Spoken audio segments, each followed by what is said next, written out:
Wouldn't want to say that the city at this point is flexible. But City Council member Mary Sherwood Holt says there may be room for compromise over the city manager's proposed $56 million budget, which will give the schools some $2 million less than what they say they need. Holt says the school board and City Council will sit down next week, but she feels much of the giving will likely have to come from the schools. Some of the questions that I'll certainly ask the school board when we meet with them are, number one, why is the per pupil cost in Newport News the highest in the state? Especially, why are our administrative costs the highest in the state, even higher, say, than Virginia Beach that has twice the student population?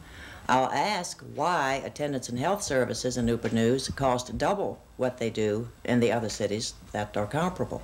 And I think these questions need to be asked because to a layperson, it looks like areas that could be reduced. Of course, I can't speak for the school board, but as far as the teachers of Newport News are concerned, and I believe the parents also, the school board budget was already a compromise.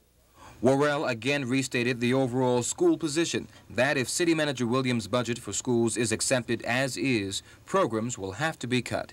The Newport News Education Association and the PTA are hoping some 3,000 people will turn out here Tuesday night at 6:30 for a rally and march to Denby High School down the street.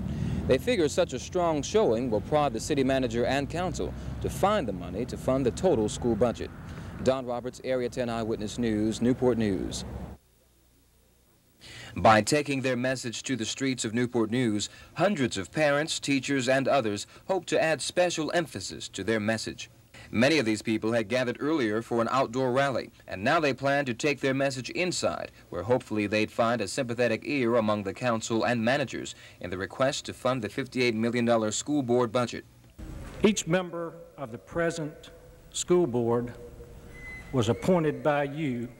School Board Chairman Irwin Alexander was the first to plead with the officials not to accept the city manager's budget that would cut $1.6 million from the school funding request. Several others followed, all essentially with the same message. Why not set our sights on school spending more per pupil instead of always setting our sights on school spending less per pupil? But those in favor of total funding of the schools did not have a monopoly on the hearing. Some of you council people have come up with the idea, others are opposing it, to cut the budget by specific parts, not just the overall, and leave them to pick who they're going to hurt with it. Cut it in specific parts, particularly the administrative.